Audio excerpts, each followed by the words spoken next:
This is the Lone Crater YouTube. We hope this video helps.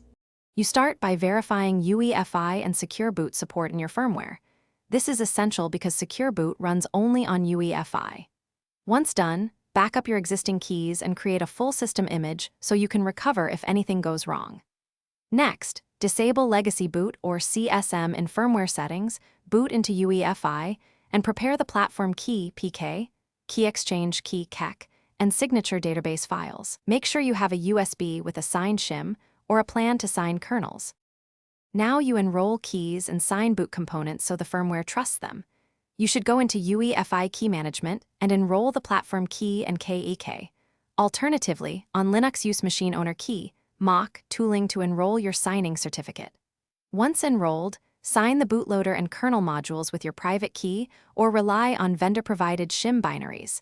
This ensures the firmware accepts them during boot. After signing, check the signature database, DB, and update DBX to blacklist known bad signatures if necessary. Finally, enable Secure Boot in the UEFI settings and save changes. Reboot to confirm your signed bootloader and kernel load properly. If the system fails to boot, use recovery media to access firmware settings and temporarily disable Secure Boot so you can restore backups or re-enroll keys.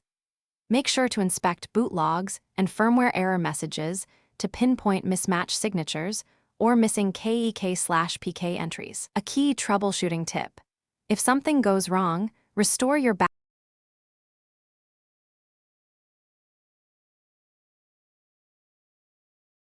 Thanks for watching.